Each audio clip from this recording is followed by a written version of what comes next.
Hi there. My name is Lance Munguia, and I am the director, co-writer, and co-producer of Six String Samurai. And this is a commentary that I am doing about 25 years later. I think it'll be 25 years in May that we finished the film. And I wanted to do this commentary with you sort of as a tribute to the people who aren't able to do the commentary with me now. We were not able to reach Jeffrey Falcon, who was the star and also the co-writer and the action coordinator for the movie, to do this. And, we looked, believe me. I mean, we even had people that he worked with in China, out there looking for him. He literally had no internet presence that we could use to track him down. So he's not on this commentary, or else, he may be, otherwise. But that's why we just couldn't find him. And I wanted to talk a little bit about the making of the film, and how the film kind of came to be, in this commentary, and more or less about the technical aspects that I hit with Christian Bernier and the other commentary for this film. I am thrilled to see this in 4K. It's been a dream of mine. I stole a release print at some point from somewhere that I kept in a closet for years. And I was literally getting ready to try to take that to Photochem. I've threatened to do that a few times over the years to try to create some kind of new master for it. And then along came Vinegar Syndrome, and they wanted to do a re-release. Chris Blackwell and Palm Pictures have been talking about it for years. But, this allows me to now do this commentary for you. And I'm very, very happy to do that. What you're looking at here is all footage that we shot before we had any money. I say that basically this film started out as my thesis film project at Loyola Marymount University. In the late 90s, I was a student in undergrad there and wanted to make movies. And this was my second real attempt, actually. When I first went to film school, I literally said to myself, okay, what am I going to do that's different than what's been done? I had grown up in a small town called Delano, which is maybe a couple hundred miles out of LA. It's a farm town, rural town, and my family grew roses there. And I had spent my entire youth working in the rose fields. And I think that gave me a real appreciation for visuals, and especially, the kind of epic, big open vistas. I was just used to seeing them growing up, and it was an incredibly cinematic place to be, with a lot of fog in the wintertime and a lot of sun in the summer, and just wide open spaces. And first that led me to Westerns as a kid, movies like The Searchers, and especially the Sergio Leone Westerns, the Italian Westerns, which I really loved. And then later to the films of Akira Kurosawa and Wong Kar-wai, and, just Asian cinema, a lot of B-movie Hong Kong films that you may or may not have heard of. And I also had a background in theater and in working with new actors in a theater repertory company, both as an actor and a director. And I loved comedy. So I kind of wanted to take all of those things, and I didn't really know exactly what I wanted to do with them when I first came to film school, but I knew they were all loves that I had, action and also stuff that had heart.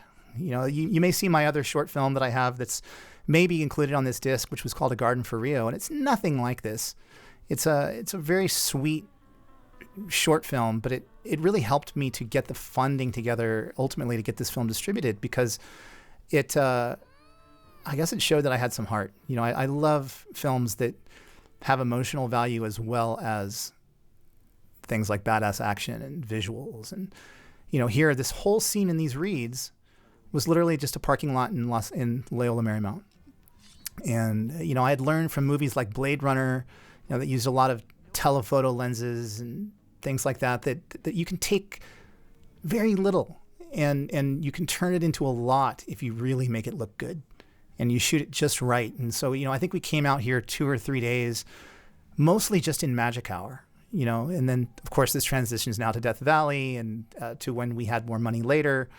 We shot this scene, literally every member of the crew holding a stalk of the same branches that I cut down at Loyola to take with me to do the transition.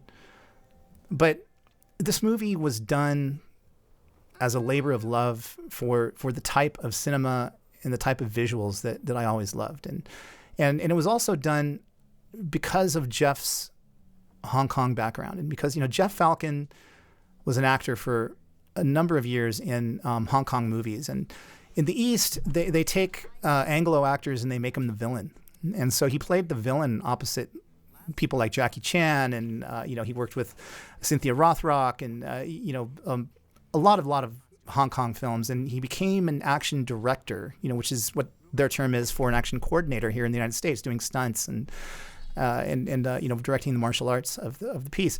And that really became ingrained in me as we worked together. But it started with just basically kind of a chance meeting. How I met Jeff. We both happened to be at the American Film Market. At the time, I was trying to sell my short film, with a package of other short films from other students at Loyola that I had kind of gathered up to see if we could get distribution, and that didn't work. But I met Jeff through Carlos Gallardo, who was the primary lead in El Mariachi, a little film that was done by Robert Rodriguez, and also an influence of mine. I'd gone to a very early screening of El Mariachi, and I sat through this movie and I was blown away because I knew that this thing had cost like nothing to make. And at the end of the screening, Robert Rodriguez was there. He was a brand new director, and he got up and he talked about it, and I met him afterwards, and I approached him and I said, "Hey, I'm in film school. I want to make a film." And he said, "Just go do it. Just go do it." He says, "Who cares if you don't have any money? Make it happen. That's how you get started." And so that's what I did. I took his advice, and then later met Carlos, and Carlos introduced me to Jeff, who he had also met at that. He knew we had a lot of the same influences and liked a lot of the same things. And Jeff and I sat down to write that's me, by the way, that's my cameo. We sat down to write a little spec script, which initially we thought of as having Carlos help us sell. That didn't work out, but it was called For a Fistful of Dollars and a Pocket Full of Change. And it was a tribute to the old spaghetti westerns, and it was incredibly silly. And we had a lot of fun writing it, and it didn't sell. And we really didn't even try to sell it. We were going to write it for Carlos, and it didn't work out. And so basically, Jeff just went back to Hong Kong, and I approached him and I said, "Hey, look, I got my thesis coming up, and why don't we do something else?" So we started communicating back in those days via fax, believe it or not. And he would write these very intricate drawings on his faxes and these little cartoon characters that he would draw and send him over, and we would talk. And that led to us starting a very kind of traditional samurai movie. We settled on a sword film because it was something that was easy to stage. Sword stuff can be done a lot more simply than a lot of other things. So we started with that, and it was very traditional. And I was one night sitting in a little diner with Jeff, and because he'd flown back to kind of write this with me, and he takes my glasses and he puts them on. And I had these kind of Buddy Holly Ray-Bans, much like Justin's dad is wearing right here in this shot as he's playing the guitar there. He said, "How do you see through those things?" I was in college. I couldn't afford new glasses. I had them all taped up and they were scratched, and just like those glasses there. And Jeff put them on his face, and it was kind of a joke that I would pull on people because my eyes are so bad I can't see anything without my glasses. And so he puts them on and he goes, "Oh, how do you see through these things?" And I kind of laughed and I said, "You look kind of like Buddy Holly." And a light bulb went off in my head, and I said, what if we didn't do just a traditional martial arts film? What if we did something that was in a world that we create? And this started another couple of weeks of conversation, and we came up with this rockabilly, Buddy Holly, nascent rock and roll world fairy tale, that would incorporate the visuals that I loved from my childhood, working in the fields, and all of the stuff that he brought from Hong Kong, and the stuff that I loved from the filmmakers in Hong Kong, and also, people like Sam Peckinpah and Sergio Leone and Akira Kurosawa, and just all of this. This is the bowlers were a reference to Singing in the Rain, believe it or not. Like the whole thing with the coins and the guys walking in the rain. I loved the poetry of movement. And I didn't want to do just a talking head film like every other independent film. I wanted to do something that really was visual, I guess you could say. And so I was very, very lucky to meet a really talented group of people. Christian Bernier, who was the cinematographer, started out at Florida State. He was literally 3 weeks out of Florida State when we started shooting the film with no money. And we shot some of these scenes. We shot portions of some of these scenes. Like half of the scene was shot when we didn't have a budget. And then we came back and we staged it again after Michael Burns and HSX Films and Lana Creel became involved. So how did they get involved? Well, I had done my short film, A Garden for Rio, and we had been shooting for about 3 months worth of weekends out in Death Valley. Shot maybe between 10, 20% of the film, maybe. And literally, you could see that it's not cheap to just drive out to Death Valley every weekend. And literally, we were only paying for film processing. Because of my short film, which had done well at some festivals, we were able to get free film stock from Fuji, and Tracy Morris at Panavision had given us a World War II era non-sync camera with very expensive Primo lenses from Panavision. And he was giving it to us anytime we wanted it because he was looking at dailies and he saw the film footage and he loved it. And he wanted us to succeed. So that's what we did. We would just go out and shoot. And then we just eventually ran out of money. I mean, just the film processing alone, for 35 millimeter film, basically eating up our budget. And as I was driving back from Death Valley, when I had to bum money off of someone just to pay for the gas to get home because I had maxed out my uncle's credit card at the time, I get a call from Sundance. Your film got in. That was my short film, A Garden for Rio. It had played some other festivals, but not Sundance yet. So I immediately went home and I cut a trailer of Six String Samurai. And then when I went to Sundance, after every screening, I would raise up a videotape and I would say, if anybody's interested, there's this movie called Six String Samurai, and we're making it, and we need help. And we also went back to American Film Market, Jeff and I, and we would literally stand in the lobby. And the way the American Film Market at the time was set up, it was this giant castle of floors that you could look up on from the inside. And the higher up you went at the film market, the better distributors you got to, I think. And we would literally just stand in the lobby with a phone book of all these distributors. And I would say, hey, I just had a film at Sundance, and I'm in the middle of looking for finishing funds for another film, and would you meet us? By the time AF Film was over, there were over 40 different companies that were expressing various levels of interest in making the rest of the film. We were still out in the desert, not knowing exactly what it is we needed to do or who we needed to do it with. So I wound up calling various agents, and I got representation at William Morris and Hans Schiff and Cassian Elwes. Hans Schiff was an assistant at the time to Cassian, and he really championed the film and got it to Michael Burns and Lana. They gave us $1 million, end of story, or beginning of story, really, because that's when we really had to go back and shoot a lot of these scenes in the spring. So in the spring, Death Valley gets up to about 125, 130 degrees, often in the shade in the spring. Like we were there in May. If we'd been there any later, you just literally can't go there. It's too hot. But anyway, so many of these scenes were really just me and Jeff, just wanting to do this from a very childlike perspective. I keep coming back to that. There was, my directing style tends to have this very impressionistic, surrealist kind of a vibe. I just always loved surrealist films. I mean, I could go on and on about references. I'm not even hitting hardly any of them here, but Fellini and Dolly and, people like that. And so, we tried to craft everything from this kind of a magical realist style. If you look at Death's hat there, like the Red Elvises were amazing. Death's hat was literally made out of pieces of cardboard with duct tape placed all over it. And I remember Jeff and I, at the inception of the film, after we had shot the first few days, we'd gotten into some argument about how to portray a lot of the villains that we hadn't seen yet and that were in the script. And I really wanted to put this silhouetted mask over Death's face and then, really hide the faces of these villains because A, I knew that it would make the film kind of timeless, but B, also it would hide the fact that we maybe didn't have the same actors and the same crew every week, and whoever happened to be there could just put the costume on and then play something. And it became a lot of fun for a lot of people. We'd have people come out and visit the set and throw on a costume. And much of the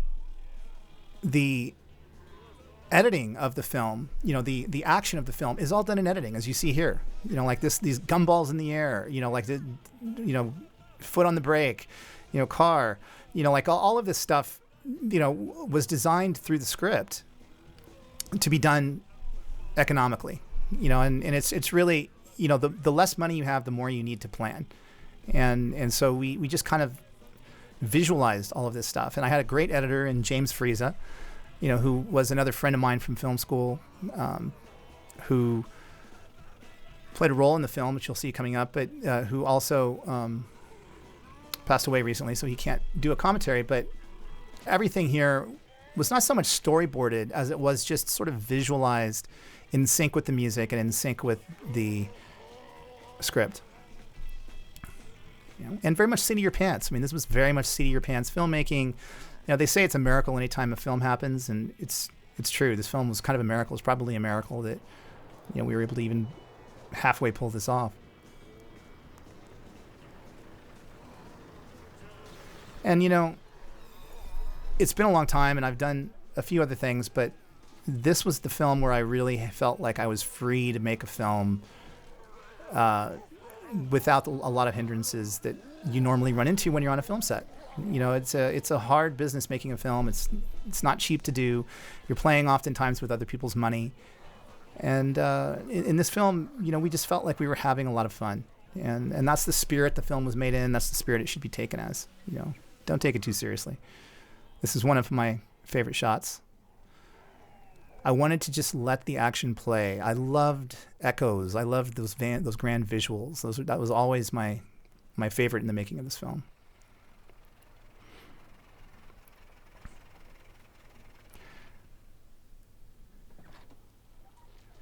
And always kind of hearkening back to this childlike, dreamlike state.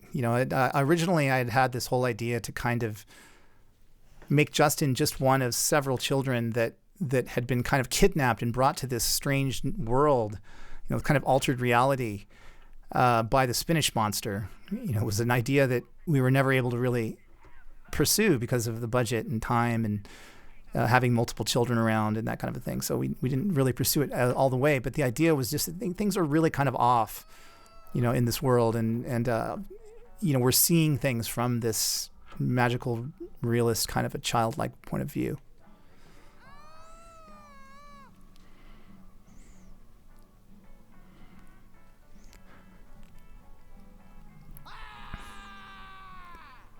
Jeff, after he did this film, he was offered a few other things, that were supporting roles in other films, and he didn't take them, because he never really pursued them. I think the one thing to really understand about Jeff Falcon was I think in many ways he was much more Chinese than he was American. He had spent well over a decade living in China, maybe more than that. I don't even know exactly how long, but I know he had gone there very young.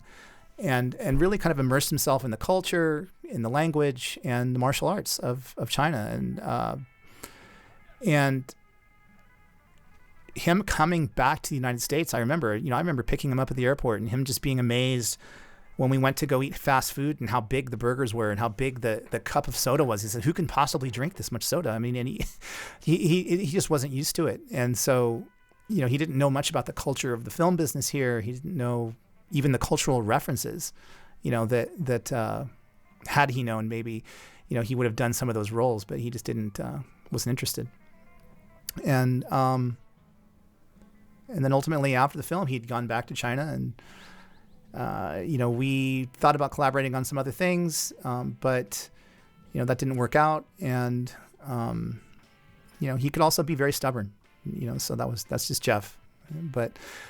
And also very, very different than playing Six String Samurai. I mean, he after the film, we would go to meetings, and I tended to be very loyal, so I would try to take him with me to these meetings and meet people. And in real life, Jeff had a very, very fast-paced energy, and he wasn't a large guy. I mean, he was so you see him in this film kind of very bigger than life, and then you would see him in person, and you go, "Is this the same guy?"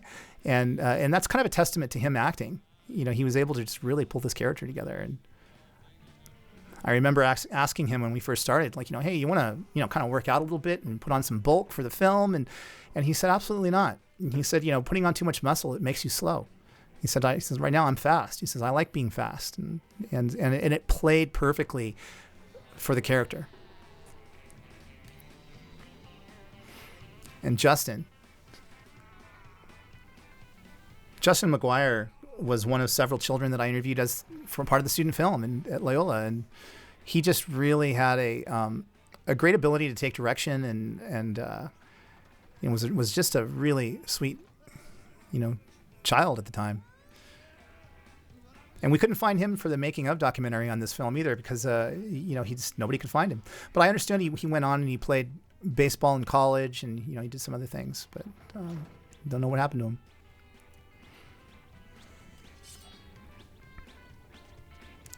But each of these fight scenes we visualized very specifically, ahead of time in the script, often listening to the Red Elvis's music or, something like that for inspiration and timing things out. I came from a school of thought that was shooting on 16 millimeter film when you had very limited film stock. There was no such thing as digital cameras. In fact, had we tried to shoot any of this in Death Valley with digital cameras, we probably couldn't have, because it was just, the weather was too extreme. It would get really cold and really hot. And so we needed to have the kind of mechanical qualities of a film camera in order to pull this off. And scenes like this where they're fighting, everything is done in the edit and in close-ups and with people who are not stunt people, except for Jeff. Jeff was really the only qualified real stunt person.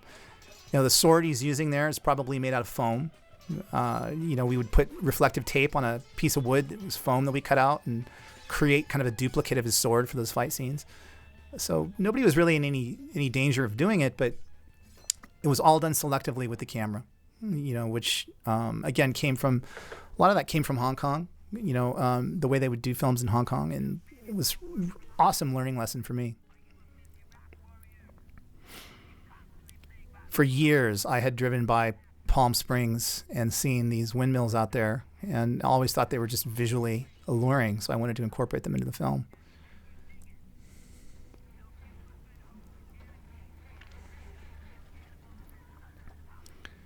There's something really sweet, I think, about the relationship between the two of them. And, it really brought a little bit of heart to the movie that I think would have been missing, had this only been just kind of the man with no name, wandering the desert. You can hear there's a toilet flushing there. That is because Brian Tyler, who scored the film, in addition to the Red Elvis music, is a practical jokester, and he likes to put little things into the premix, and I happened to like it, and I just kind of left it in.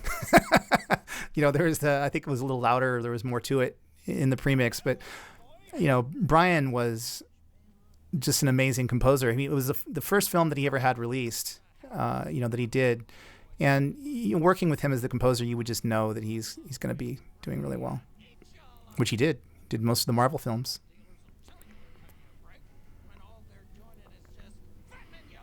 This family, it's the hyper real version of families that I knew growing up, and it's like this, still just kind of like the classic American family, but just, you're just not used to it, and it's just taking it way over the top.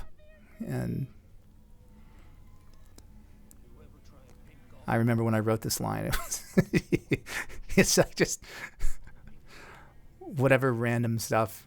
It's just such a creepy situation. And Jeff's comedic timing here is just really great. He really had this quality of comedic timing that I think no one had ever seen before in another film that he had done, in Hong Kong, because he was always playing the bad guy. He naturally was just a very funny person. And he never washed that suit, by the way. He needed it to look real.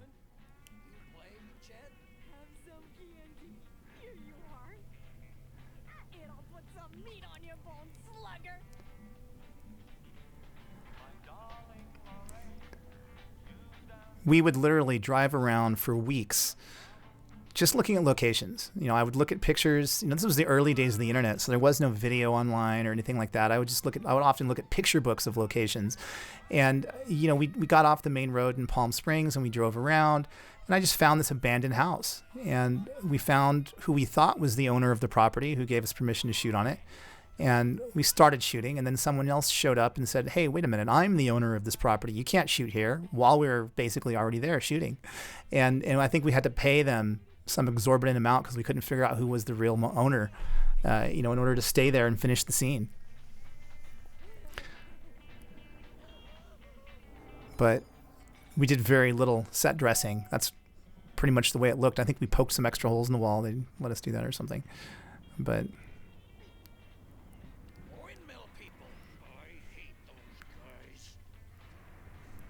so much of the film is the weather and, taking advantage of the natural light, taking advantage of the natural weather patterns, and then combining it with surrealist elements like that ratchet. I love that ratchet because it makes no sense. And it just is another one of those kind of dreamlike qualities that the film has that, things don't always have to make sense. If they're compelling to the character that's doing them, then that's all that really matters. You'll go along for the ride. I hope. Some people do, some people don't, but that's okay. I guess you don't really make films for everybody. Just, at least for me, I made films just because it's cool. I thought it was cool to me personally, that I wanted to see this. And so I hope you want to see it too. I'm so stoked that I get to do this with you all of these years later, and that people actually get to see this film more like it was originally intended. The bobblehead wave. I intentionally wanted them to look like little bobbleheads in the back of a car, like those little dolls. The other thing I would do is I would often go to prop houses and I would just walk around and I would look for interesting costumes to fit the scene. That's where I found those spacesuits. I think it was Sony Props down in Culver City, and or maybe it was Playa del Rey at the time. And I would just find a costume and go, "Oh, this is really awesome. This is going to look cool for this scene."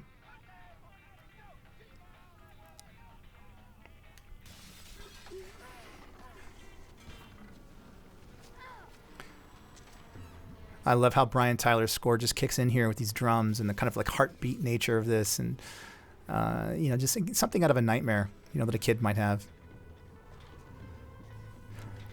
I've always been very kind of proud of the fact that kids tend to like this film. I haven't actually shown it to my own kid yet because she's not old enough, but at a certain age, this is just, I really wanted it to feel like a dream, and like a child's nightmare, a fantasy,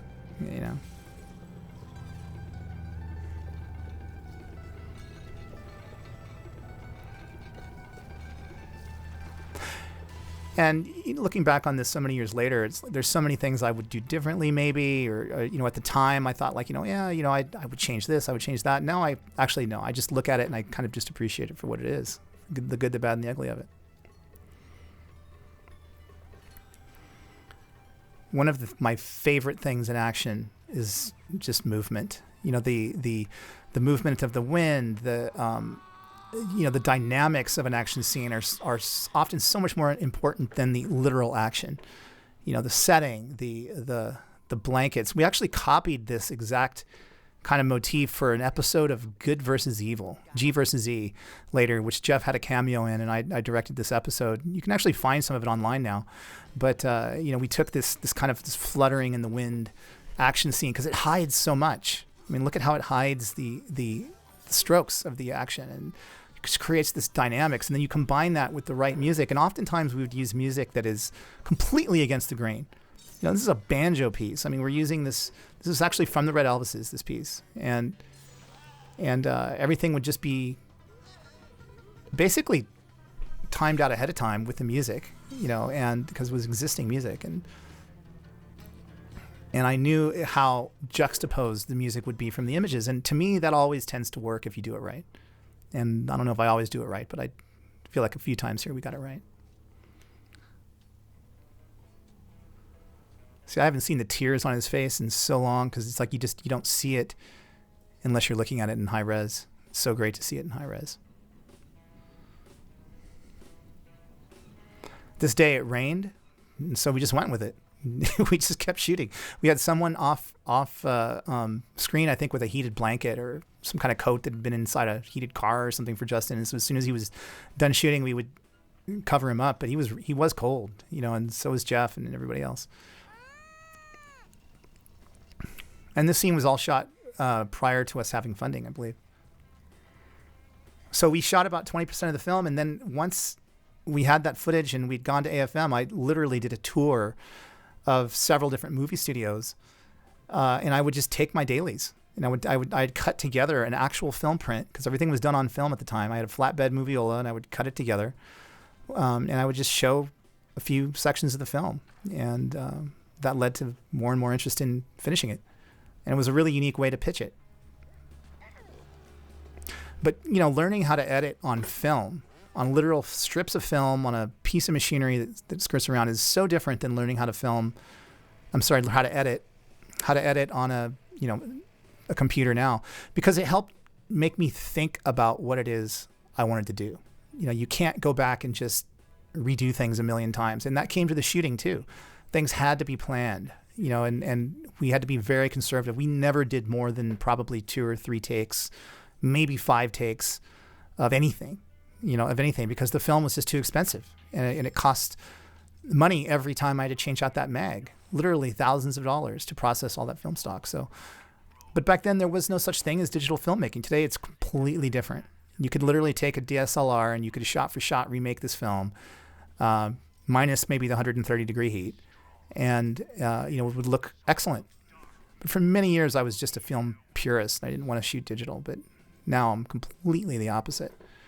That's Jeff all the way to the far right. I pointed that out in the other commentary. He often would play the archers or other people, you know, especially when stunts were involved. This scene was part of our first day actually shooting in Death Valley before we had money. And it was a nightmare, you know, because once we got there, we realized logistically it was going to be really hard. That shot right there is that shot of Death that convinced us to go with this look of, you know, not seeing his face ever. You know, that's how it happened, because we purposely silhouetted it. Here he literally did fall off the bike, and we saw the footage. You know, nobody was hurt. They were fine. It was just he kind of stumbled. But once I saw the footage, I thought, oh my gosh, I'm going to write a scene based around this, and we're going to go back and we're going to shoot this, because we needed to have that connection be really clear between them by the time he comes back and he saves him. You know, when they save each other, really. And so this whole scene was basically improvised, and I really brings out Jeff's comedic timing and also just his incredible physical ability that he had. But that first day when we first started shooting in Death Valley, it was before we had money. We had one actor that was going to play Death named Dave Shipp, you know, who we weren't sure we could get a commitment to do the whole long haul with us. And I remember one actor in particular being so upset because we didn't have porta potties. You know, we literally would hand him a shovel and say, all right, you know, go behind this bush.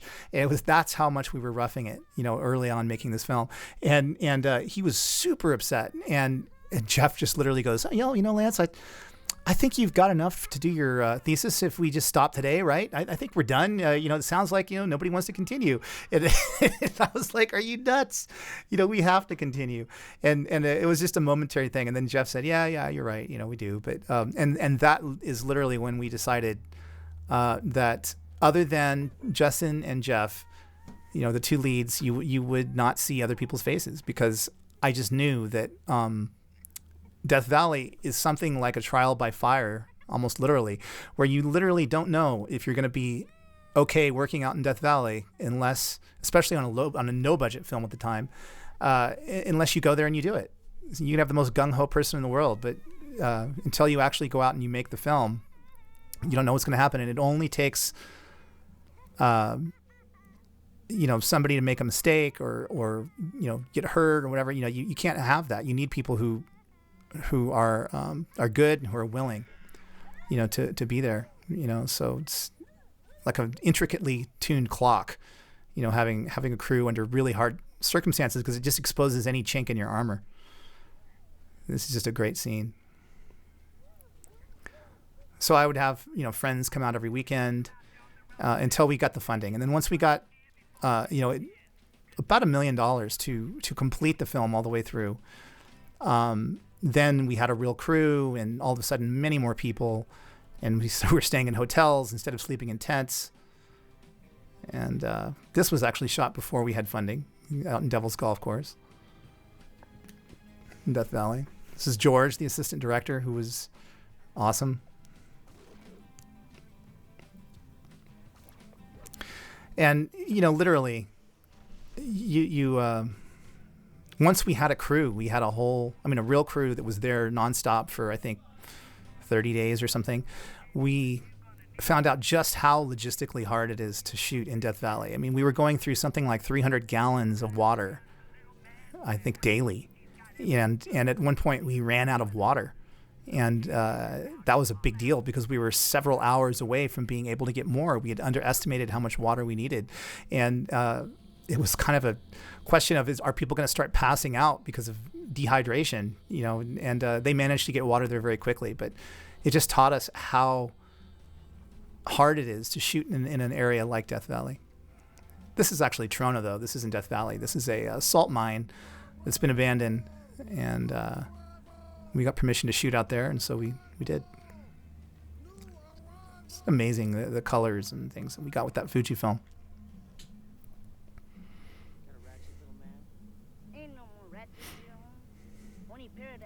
Gabriel Pimentel is an actor that had originally come in to play a stunt double for Justin. But he was too small for that, but such an impressive person, to meet in real life. And I was so impressed with him that I actually rewrote this role, to play with him in particular. And again, it just adds to the surrealist vibe that I was going for. This umbrella, the sort of very Japanese kind of quality to it, all of this, just this mix and match of cultural influences that we were going for.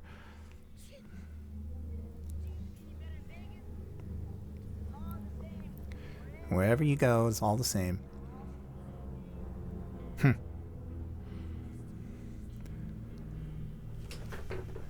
I just love the look on his face. The slow motion dolly shot there is...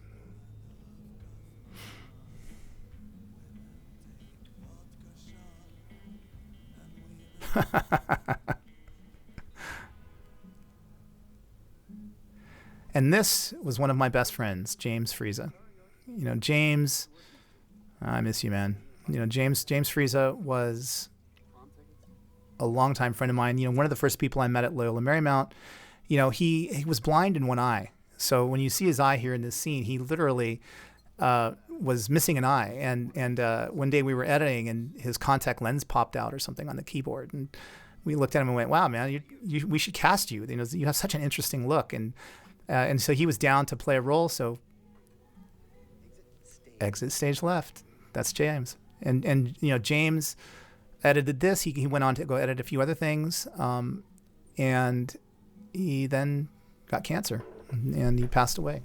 And, he passed away very suddenly, and we kind of thought maybe it wasn't as serious as it was. And, we all went out. My friend Dave Riddick and I went out to dinner with him one night and went and saw a movie. And he said, "I'm moving back to Cincinnati with my family." And then that was the last time I ever saw him. But he really added a lot to this. Just even in terms of comedy support, because oftentimes you're sitting in the editing room and you're looking at things so many times, and you cease to know whether it's really funny or whether you're just losing your mind or both. And James and I would just sit in the edit room and laugh, just laugh and have a great time and just enjoy the experience. And that's the way that filmmaking, I think, always needs to be, at least for me. I need to be able to enjoy what I'm doing and be surrounded by people that I enjoy making films with. And that's really the secret. The secret to a good film is not that you're some super genius guy that goes out and makes a film. It's that you surround yourself with really talented, really good people, that you enjoy working with. And then there's no hesitation to try things and have good ideas and make things fly. I had other filmmaking experiences after this where I didn't have that. And I regret that. I regret not understanding how important that was and thinking that there was this process of how things needed to be in bigger budget films. That's not true. You're either having a great experience making a film or, you're not. And if you're not, then the chances are the film is going to suffer creatively because, this was just an opportunity to try things. And, it really was kind of my film school, in a way. I was out in the desert shooting instead of graduating college. While I was shooting, my graduation came and went, and I never turned my footage in to the professor at Loyola, Ian Connor, who was my professor there at Loyola. I never got to turn in the footage to him, and so he didn't. I think he failed me, or maybe gave me a D because he had seen something, in my final thesis class. And at that time, it wasn't heavily on my mind. I was just busy making the film. And then when the film came out, maybe a year later or something, several months later, I got a letter in the mail from Ian, or from Loyola, I guess on Ian's behalf, and it had changed they changed my grade from a D to an A, because he must have seen the film, and then said, okay, I can't give this kid a D, I'll give him an A. So that was that. I literally, when I went to film school, I had literally said to myself, I'm either going to make. My first film is going to go to Sundance, my first short, and my second film will be a theatrical release. That's how naive I was as a kid, leaving Central California, this young kid. And literally that's what happened. My first short got into Sundance at Loyola, and my feature film did get a theatrical release. And then it was all downhill from there. I love the boing. That was Brian Tyler's joke. Again, Brian so got the humor of this film. I mean, it's so much his kind of humor, Do you know who I am? Nope. And that was his brother there, Noah. And I was just so in love with the Red Elvis's music. I was literally passionate about their music. So My Love Is Killing Me is one of their greatest tracks. And it literally, Igor sings that song so well, and Xenia's guitar, and just beautiful. And at one point, I know I was at William Morris, and the film was before the film was sold to Palm, but the film was done, and William Morris had screened it. And the group of agents from the music department came to me and said, "Hey, would you like to find someone else to do the songs?" I heard that we showed this to Brian Stetzer's orchestra, and he'd like to maybe do some stuff. And if I'd have been smart, maybe I'd have said. Or smarter, maybe I would have said, maybe you could do a song or something, that would be cool. But I was just so passionately in love with the Red Elvis's music, and it was so integral to the cutting and the making of the film. And I'd been through so much making the film that I just didn't want to have to redo it. And I said, no, I appreciate the sentiment, but we got to stick with the Red Elvis's here. It's like I want them to, I can't think of which song I want to replace. Yeah, probably a mistake, but not really, because. Even one song, I just couldn't figure out what song to change. It was the Red Elvis's music was just so unique, and in terms of the mix of the elements of the music, it sort of mirrored the mix of the elements in the film. Because there was no single stylistic element that was making the film. It was just this kind of combination of different references and different eras. Here we have Richie Valli versus Buddy Holly, which I thought was really funny. If you got that, it's like he was supposed to be Richie Valli, and Pedro Pano, who did a great job. Love the glint on the sword there.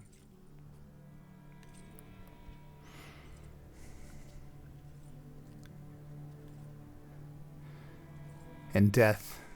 Death really. The idea hit me after watching. Seventh Seal, the Ingmar Bergman film. This idea of death playing chess for knights' souls, kind of became, let's make Death a heavy metal guitarist and then have him play guitar for rockers' souls. That was really the idea behind Death that I had very early on, actually way early. I mean, even before coming to Six String Samurai and meeting Jeff, I had always wanted to play this idea off of a modern day duel, between Death and someone, and also the old song, the Charlie Daniels Band song. You know, when the devil went down to Georgia, and they play this violin, duel. Loved that song growing up, and it always influenced me. I think I wrote a whole play based around that song when I was 13 or 14. Because I just really loved the visual imagery, that comes to you through music. The same goes for this scene. It's like before we ever shot this scene, I was listening to this music and I was just thinking, he's talking about Siberia. He's talking about these barren wastes. Let's take this and make it a desert, a beach. It's just, it really, I don't know. I mean, and especially I think it was because when I was a kid, I used to have to drive 45 miles each way, even just to get to the mall or do anything, because I grew up in this small town, Delano. And as I would drive, I would just listen to music and I would look at these landscapes that would pass me by, and I would just, tons and tons of crops and nothing else around as far as the eye can possibly see. And it just always inspired me. And I think that led me to make this. And I had done a short right before this. It was based on a scene from the Wachowski brothers at the time. No, not brothers, but I'd had this guy who was about to be assassinated take his shoes off right before he died, because there was this thing about it, that suggested death. And that's what Pedro did in the scene. He let his shoes fly off in the scene, and that's the take we used. It's just evocative of this guy's done. He's done. He's toast. And the music here, just Brian's music became so evocative of the sort of the change in tone as the film goes on. As Buddy and the kid's relationship becomes more solid, the music becomes more epic and more Brian and less Red Elvis's. The Red Elvis had this kind of just irreverent quality about him, and Brian brought the big guns, man. I mean, he just brought the weight to the film, which is why he became, one of the most popular composers in LA right now. I think, he's did the Avengers, Infinity War, and Endgame, and Iron Man, and I mean, God knows how many other films. The guy's amazing. Brian Tyler is, I think, literally a genius. A lot of people say, "Oh, he's genius. He's genius." Brian's a genius. He's member of Mensa, card carrying, huge IQ. He as a hobby, he does equations that, he showed me this paradoxical equation that he had come up with once, where I can't even describe it, but literally, like, he writes it out and it makes sense, but it shouldn't make sense, but in his mind is so brilliant it's able to.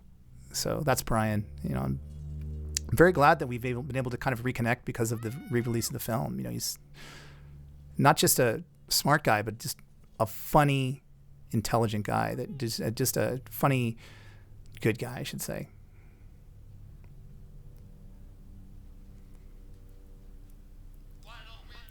I always loved watching Jeff do Tai Chi. He was living with me for quite a while during the making of the film, and for a while after making the film, and he would get up in the morning and he would do these Tai Chi exercises, and he'd tell me, he says, this is real Chinese Tai Chi. He says, a lot of people will do Tai Chi here in the United States, but this is the true form of Tai Chi, and I don't know if that's true or not, but it certainly was interesting. And then I had him add these kind of rock flourishes to his Tai Chi in that scene, which, and literally Jeff would all day long was doing martial arts. I mean, he would be walking down the street and just decide to bounce off of a pole and do a little flip as he was walking, just to trip people out. I mean, that was just who he is, or was, at that time.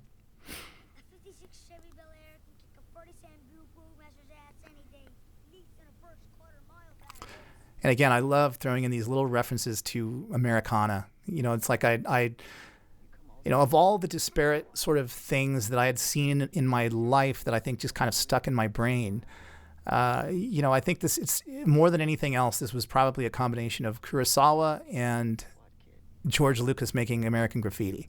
Like that real Americana of like old muscle cars and rock and roll music, and Buddy Holly and Wolfgang, and just the Wolfman, just all of those things.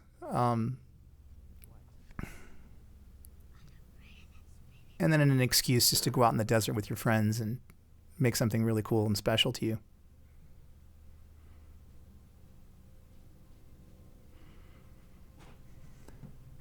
And I love how Brian played with the themes. You know, he had a kid's kind of a toy box theme that we came up with that kind of represented the child, and then Buddy has a theme, Death has a theme. You know, there was sort of just types of chords and things that he was doing.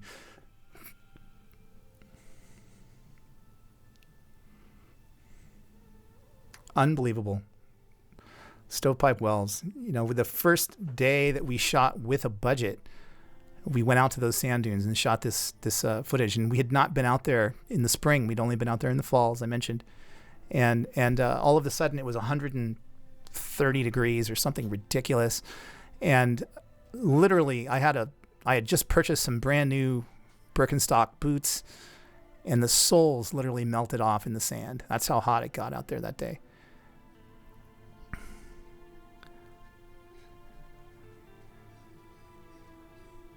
I would be much happier to make this film today in a virtual production studio in front of a green screen because I guess now I'm older and wiser, and I wouldn't take as many, you know, risks as I did as a child. But we had fun.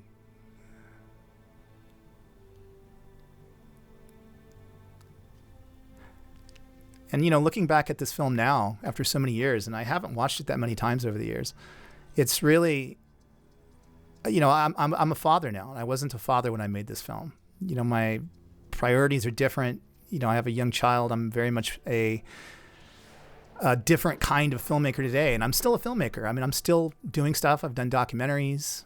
I'm getting back into narrative film for the first time, mainly because for years I thought I couldn't do another Six String Samurai or Six String Samurai-like film because it became so expensive, you know, and hard to do. And I spent years, quote, developing, you know, Hollywood films, and it's very frustrating. It's a very frustrating process when you're dealing with a lot of money from other people. And so that moved me into documentaries. And actually I got out of the film industry for a number of years because maybe I had a bad experience on another film and I just got tired of it and I didn't want to, you know, play that game. But then, you know, now I'm barely starting to get back into it again through virtual production, you know, like using virtual backgrounds and LED screens and green screen. And the technology's come so far that it's just, you don't necessarily have to go to Death Valley these days. Still be fun, but you could do it a lot cheaper and a lot quicker, you know, because the technology is just so good to do real-time virtual production filmmaking. And that's what I'm working on now. And I have a whole bunch of stuff that I'm planning on doing, so we'll see.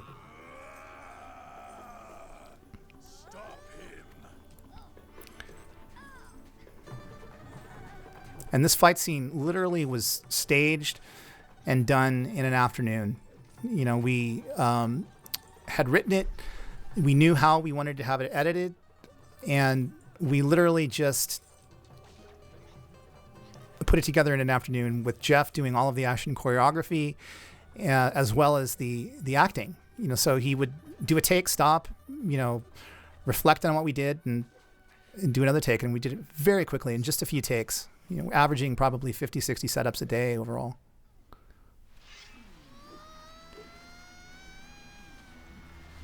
Love that bolo tie in the wind.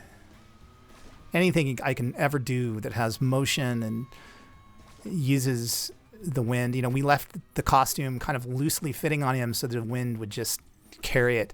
You know, in this fabric, we looked really hard for just the right costume that would create this kind of superhero image in a rocker. And again, Jeff primarily here is working with people who are not professional stuntmen. I think we did have one person there who was an actual stunt person that was doing this stuff. But and then our tribute to kind of Dick Dale here. You know, this is the Red Elvis's version of the Dick Dale classic, you know, which completely colored my view of how to do this scene. You know, it literally, I would just listen to the music over and over again, and Jeff and I would talk about how the action was going to play and how we were going to cut it. And this is literally just, you know, Jeff does a somersault, cut, does another somersault, cut, you know, and then he's holding the arrows. It's totally a Jeff Hong Kong movie thing.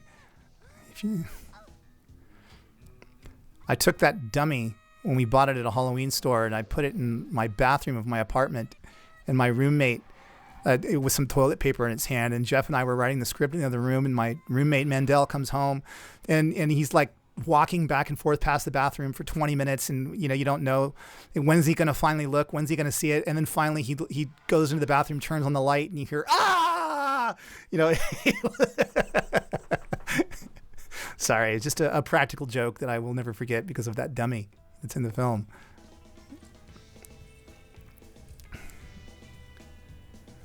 By the time we used it was broken into a million pieces. It was made out of styrofoam.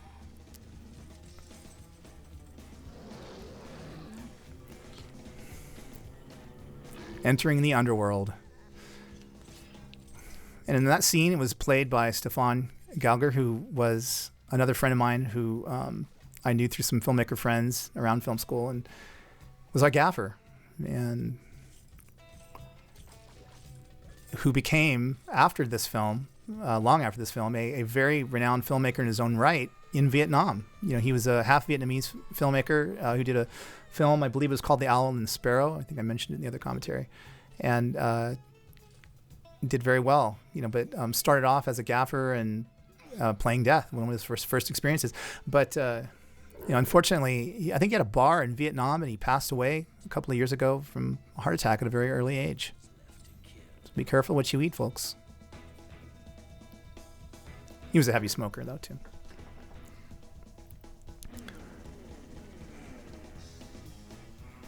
And again, the timing of that music, all of that was sort of in our head as we were designing scenes, that we knew, like, when this music hits, we want to do this. It's like it was a question of, a lot of times the music is entirely done after the fact, but I loved having the Red Elvis's music to kind of work through these scenes in my head before we ever got to the set to do them.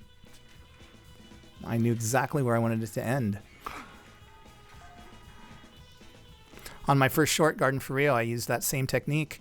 And I remember I was temping a track from Sergio Leone's Good, the Bad, and the Ugly, the Quest for Gold, I think it was one of the end tracks. And I'd seen this whole thing in my head, and I went back to the edit room and I cut it together on the flatbed moviola, which is, two spinning wheels of film going back and forth. And I just immediately slugged it in, and it worked exactly timed to the music. And I never changed it until I had to swap the music out. But I love working with music ahead of time for inspiration.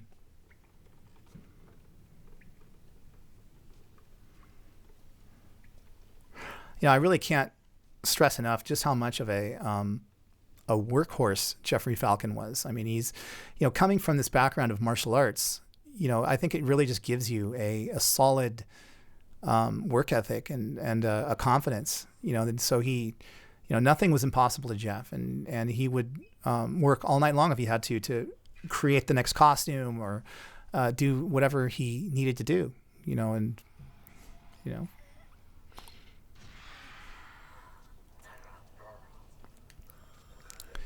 this visual, was my sort of idea of what would Spielberg do in this scene. I wanted to really create this kind of a strong visual world using fog. And if I really think about it, the reason I love fog so much and I love all of this stuff is, again, growing up where I'm from in Central California, in this little town, Delano, there's Thule fog. There's this fog that will set in the wintertime, because it all used to be swampland before, and now it's mostly agricultural, but the water comes up and creates just the right atmosphere, and it creates this just pea soup that's actually very dangerous to drive on the freeway, and that kind of thing. And growing up, I would drive tractor out in the fields, and I would have these headlights on, and you really can't see anything, but you would see another tractor out in the distance with these headlights, and the way that the light worked in the fog, always made me want to shoot something like that. And so this was my kind of, I don't know, my tribute to the fog I had growing up, maybe, I don't know. But I love how you can use atmosphere to hide things, because this is really just an empty soundstage. There's not much there. But by using a smoke machine and fog or dry ice or whatever, you can do so much. And I mean, yes, we could have done much better had we had a little more money, but hey, we did our best.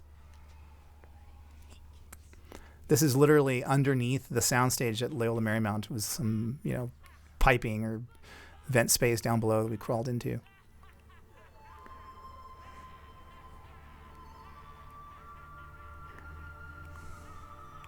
Clifford Hugo.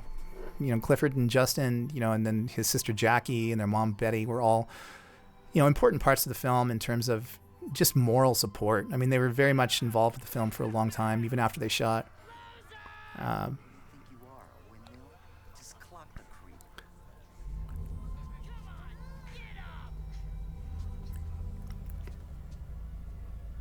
Again, just harkening back to the kind of surrealist nature of the film, this kind of idea that the normal laws and physics and sort of rules of reality don't apply in this world, was kind of always something that I loved playing with. It's kind of like, well, if we just throw the rules out and we play by this new set of rules that don't really have to make sense, then it'll be okay.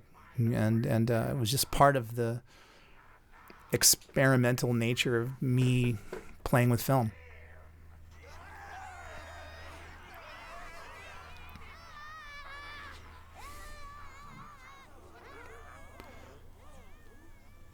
Probably one of the best lines in the film. If you were me, you'd be good looking. To me, anyway, I just love that line.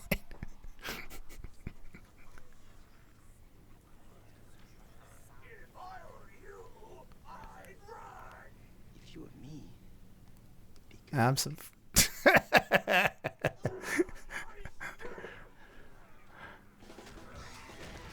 And I think we had a wooden guitar there too. So it's like he's, it's like this made out of balsa wood guitar that he can just kind of throw around and hit people with, and it doesn't hurt, And again, we probably did no more than probably 3 takes of this,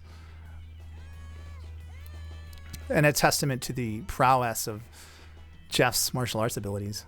And that's Jeff there too. He just hopped in the costume. This is a $20 little toy that I bought at some store that we just put down.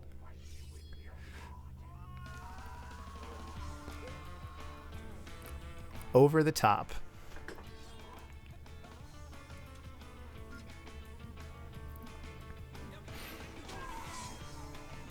Yeah.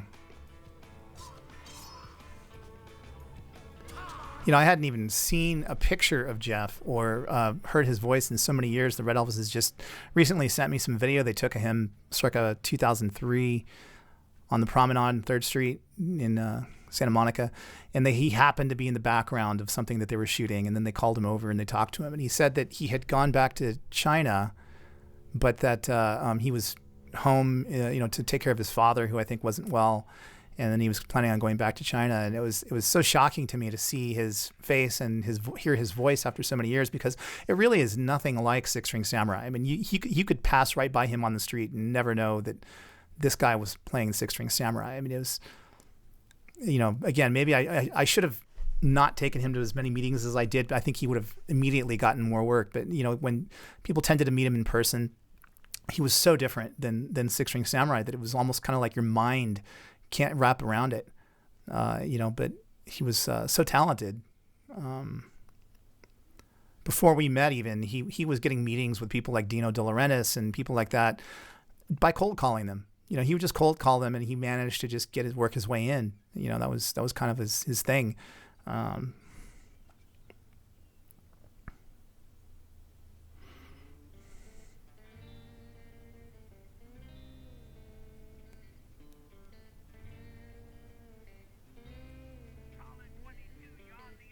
I just love the Wolfman Jack impersonator that we got. It was so bang on.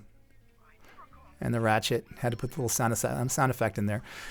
Just things that don't really have to make sense, but work within the confines of this world. That always was a rule that I would go by. It doesn't have to make sense in real life. It just has to make sense in the rules of the world.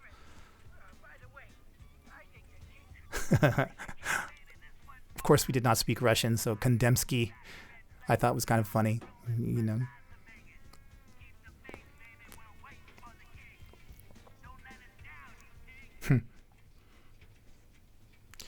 I had a friend named Jason Dunn who was an animation guy from Loyola who had done some effects work. This was very early in the kind of digital CGI days. No, there was no such thing as just get a computer and add some effects to it.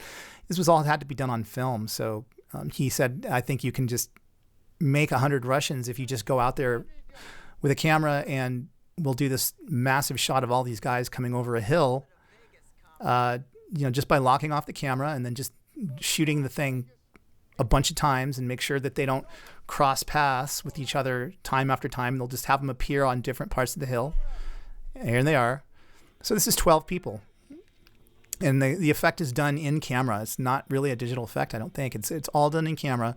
And it's just basically you put a sandbag over the Panavision camera or and then you just have them all come up over the hill in different spots, the same guys. And that's how we did that shot. So this isn't gonna be as easy as I thought.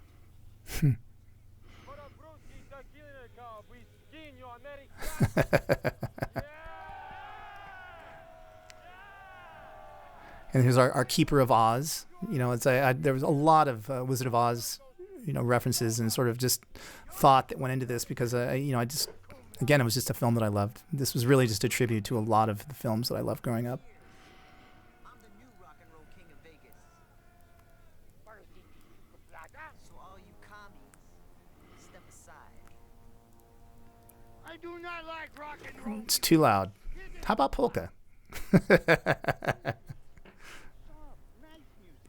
And this music is from the Red Elvises here, but it's from their band that they had previous to the Red Elvis. It's called Limpopo. And, they had this kind of Russian folk music thing happening, which I thought was really appropriate for the Russian army. Jeff, by the way, did not play guitar. He was just pretending.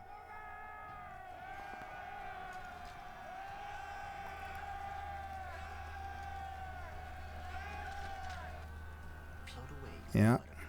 Flutter away. Flutter away.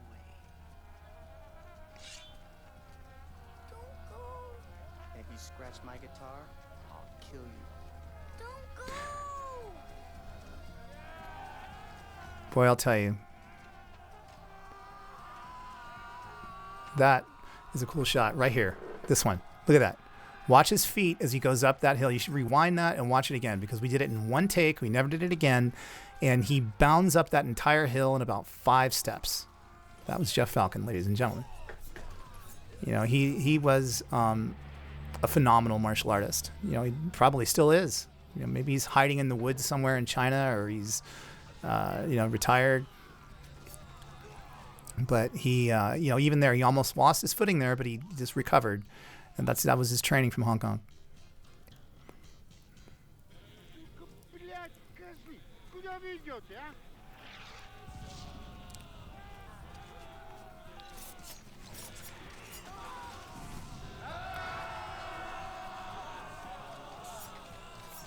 I think we were supposed to have 20 Russians on that day. We only had 12 because I think a lot of them didn't show up. And that was after we had a budget. Or maybe it was that 20 showed up and then almost half of them just couldn't do it or got heat exhaustion or something. I don't know. I doubt it. I'm kidding. But We haven't had bullets since 57. Hey, Tiger Claw, go. we had a whole fight scene planned out that we were going to do with him. He was a professional martial artist, and we didn't have time to do it, so we did it this way. And I've always felt bad about that because I kind of wanted to do another really kind of choreographed fight scene with another real professional there, but wasn't able to do it.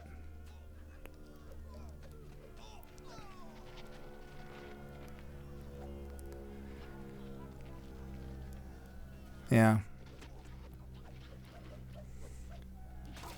After making Six String Samurai, I think Jeff went on to make like one more film. It's a film I've never seen. I just recently found out even that he had made a film. It's interesting to think about all the roles that he may have had, at that time period. But as time goes by so quickly, and you don't realize until the time has passed,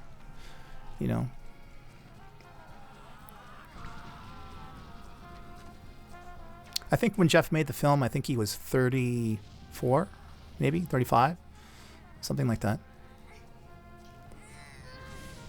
Justin was 8.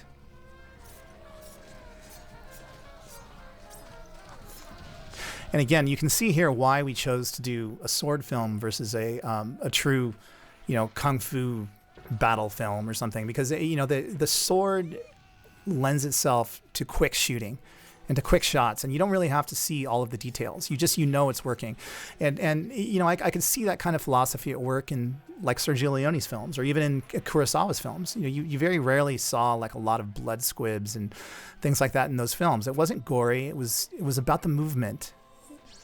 There was a movie in film school that I loved. It was a short called 9 Variations on a Dance Theme, and it was just a ballerina, and she was going around and around in a circle, and she was filmed doing the same movement over and over and over from different angles, and it created this incredibly poetic moment.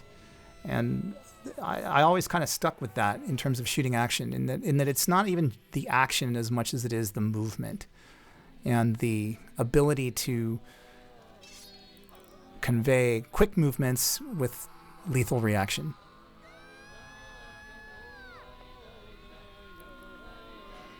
And we used a kind of a step frame here, which, we changed the shutter speed.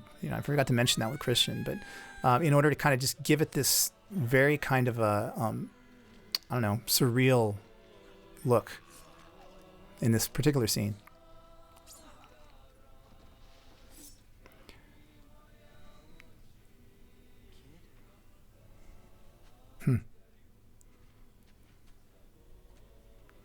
If we would have shot maybe a month earlier, that entire hill was black, with ash because of the fire. And I was kind of sad that we weren't able to get there sooner, because I think the rain and the wind kind of washed away all of the ash after this fire, that had been there. But it would have been incredibly cinematic had we just been there a little earlier. But it still was. But I mean, could have been even more.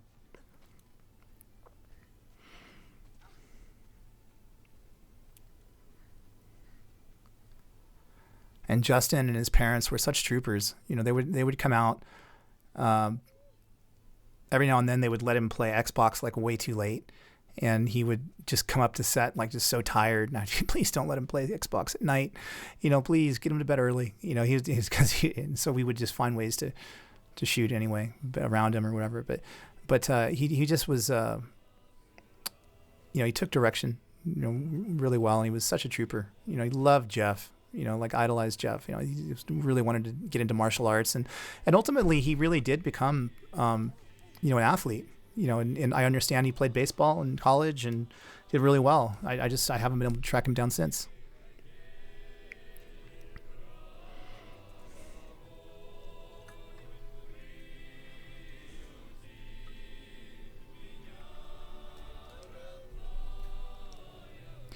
I think that the way we shot the film kind of lends itself to this kind of a timeless quality that still, surprisingly, kind of still holds up today. It's like I wouldn't know when we shot this film, because of the way we shot it and the costumes and all that kind of stuff. So I'm really glad we didn't. Love the blown out shoes, by the way. I'm sure that those were probably blown out in the sand dunes for real. And Jeff just had, I think, the one costume. He did not have extra costumes, so that thing was pretty dang musty by the time we were done.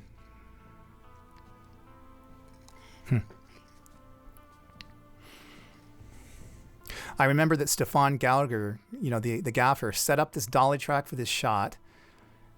Once it was set up, he got into the death costume. Matter of fact, I went and was talking to him as he was setting it up, wearing the death costume. Then he went up on top of the hill to play death immediately after setting up the dolly track. I'm sure there must be some kind of like rule against that today. But that's kind of the film we were making, was just sort of if the job's there and needed to get done, it didn't matter if it was me or somebody else, we just kind of tried to make it work the best we could.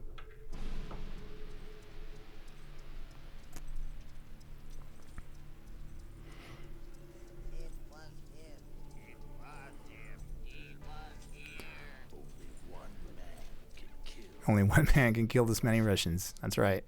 Bring his guitar to me. This time, no mistakes, or it'll be your heads. Hit it.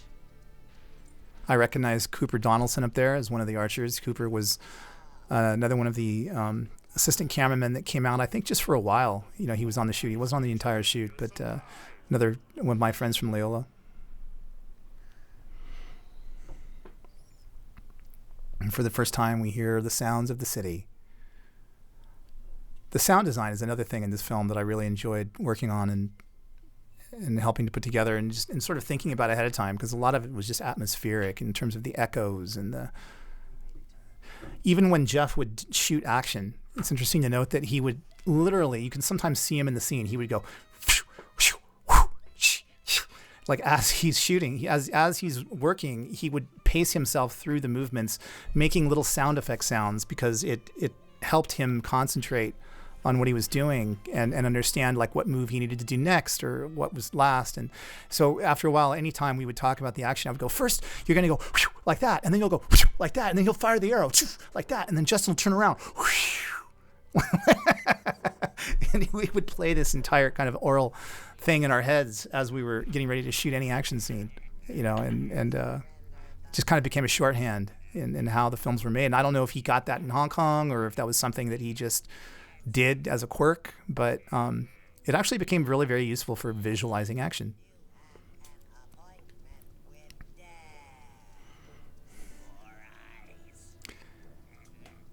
And in this film, he really got to work on his performance. And I really feel like Jeff felt that in the films in Hong Kong, he never was able to really be directed. You know, he never was able to really kind of pull in a performance. You know, he was always sort of just an action guy and doing stunts and things like that. And so in this film, he was able to emote and act. And I was able to kind of give him direction, you know, and I think he really appreciated that as an actor. You know, he said, you know, like just never had that opportunity before. I remember. Such a heroic moment right here with the music and the image.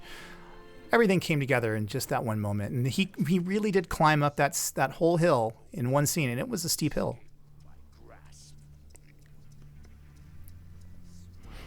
I heard you were an excellent player, but you are much too naive. You surrender too easily. Relinquish what is mine. Again, let's play chess for your soul, knight. Ingmar Bergman, Seventh Seal.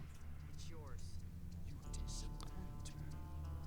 I only take what's valuable. I would have liked to have played with that idea even more. You know, we were kind of limited by the fact that really we were shooting with non-sync cameras for a lot of the time. Not when we had funding, but when we were earlier on, we were using a World War II Arri 3, you know, non-blimped, non-sync camera. And so it forced us to think visually, you know, which is probably a good thing. But and also we were sort of just always limited for time and money, as any film I guess is. But love the guitar playing here. Oh, Brian Tyler stressed out so much trying to figure out how to compose this scene, because everything was done after the fact. And the person playing the guitar there was literally the person that gave us all of the old vehicles that you see throughout the film. You know, he was a car collector from some small town, I can't remember where. Donnie, I think was his name. I could be wrong. But he literally just had all of these old kind of wrecks sitting around him. So we paid him to come out. And then he was such a good sport. You know, when we needed somebody that knew how to play a guitar, you know, an electric guitar like that, he did it. And then we immediately changed him out of the costume and put in a wushu sword champion from China that was flown in specially for the occasion to do the final fight scene with Jeff. And this was all shot like when we actually had a budget, and you know, towards the end of the filming. And I remember Michael Burns, who was the executive producer, came out as we were shooting the scene. It was one of the few times he visited the set, and I was stressing, you know, because you know, you're dealing with someone else's money and they're there to see you, and you want to be responsible with it and get your day done on time. And we were losing the light, and I needed to get this shot where Buddy pops up out of these reeds, and I had seen it in my head so clearly for so many months, and we were almost going to lose the light to get everything done. And Michael comes up behind me and he puts his hand on my shoulder and he says, "Lance, don't forget to have fun. It's okay." And that's advice that was really good advice, because that really is why all of this stuff worked, because literally Christian and I would be looking around the set and going, oh man, this is so cool. Let's do this. And you have to be objective when you're making a movie like this too. You want to do a lot of things, and it's kind of like playing chess in that you're going to have to sacrifice some of the pieces, but you don't want to give up the really important ones. And this moment, the sound, the jingling of the spurs, the way the wind blows and everything was something that, again, just visually to me alluring and creating a total picture here. Going back to the kids' theme with the kind of toy box.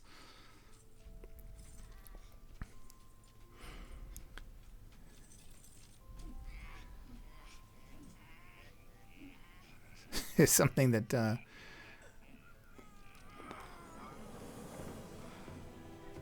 and I had to work to convince Jeff that he could do this fight scene with arrows in his back.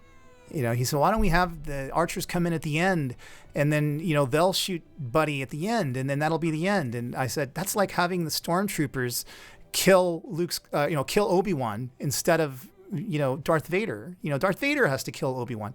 It was just, but he didn't know if it was going to play, that he had all these arrows in his back, and is he going to be able to do the fight scene? And ultimately we did it, and I don't know, it shouldn't work. I hope it works. I hope you think it works, but it's something that doesn't totally have to make sense, but that's what we did, because in this world, it just made sense for the kind of magical realist rules that we were creating.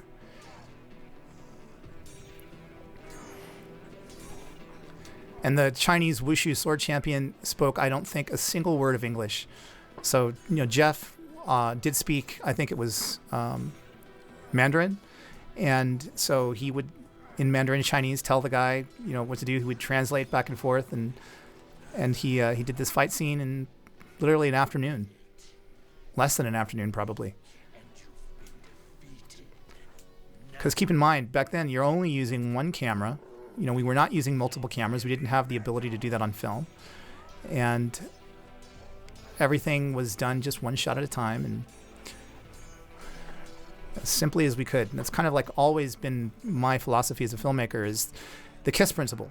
You keep it simple, stupid. It's as you take something as big as you possibly can and you shoot it as simply as you can with people that know what they're doing, and then you hope that it works. And you take away any element that could go wrong, and you that's at least what you try to do. And I've done in other film work where I didn't have that luxury, and that kind of ability to make sure that things will work. It's a very special thing when someone trusts you with a budget and kind of says, yeah, these guys know what they're doing, let them do it. And that's really what we did. I mean, it was so crazy, the stuff we were doing. But we knew if we got the right sword guy, we could come out and we could do it in an afternoon. Had we had 15 line producers and a bunch of other people, they may have said, you guys are nuts, you can't do that. And, you wouldn't have had the scene as it plays out here. It would have been very different. And we would have spent a lot more money, probably. But it was a very fortunate experience, the way that we made this film, because we already had a trailer of the final product when we went to HSX Films. We had a reel with a lot of this stuff in it. So basically, even as a first-time filmmaker, they looked at me and they went, yeah, I guess this guy knows what he's doing. Jeff obviously knows martial arts, can do this stuff. And so they just kind of left us alone to make the film. And we had a great time doing it. And I've been in other experiences where I didn't have that luxury. And I think it actually kind of turned me off to making films for a while.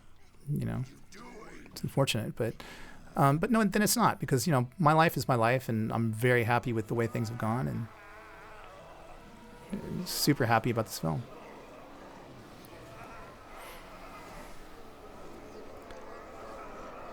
The Witch is Dead. The Witch is Dead. Again, Wizard of Oz reference.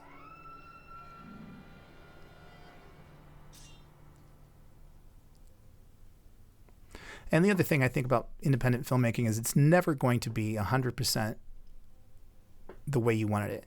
There's always trade-offs. And so it's kind of like, how do you keep those trade-offs from ruining the good film? And in some ways, there's a lot of things I would do differently. In other ways, I wouldn't change a thing. I remember looking at some of one shot in particular coming up that where the sun had gone down completely and I lost the light. And I went, oh, I wish I could redo that. And looking at it after all these years, it all plays as a whole. And that's the important thing. You're never going to get everything you want, but do you get enough that it still tracks and it still makes sense as a film and people will still enjoy it? So I hope you enjoy this. I mean, if you've gone this far, hopefully you do. I love that they gave him his card. That is literally, I think it's my card that I had in film school. I could be wrong, but you can almost read the print in the back. I had this like little white card that I made up at Kinko's as a director. I don't think I've ever had cards since.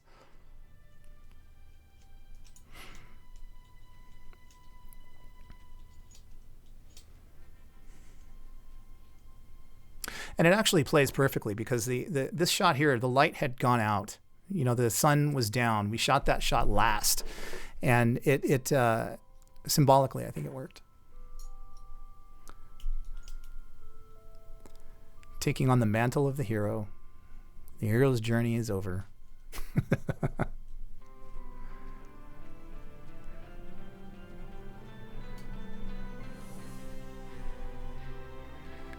He was so adorable. So adorable. And, you know, this scene for me just symbolizes hope. And, you know, it symbolized like, obviously a new beginning. And, I'll never forget the day that we shot this. This was actually literally the last shot of the film that we shot on a desert road outside of Death Valley. On the way home, we stopped to get that shot. That's what we did. Thank you for participating in this commentary with me. I'm sorry there aren't more people here to do commentaries. It was just me, but I figured why not? We'll give it a shot.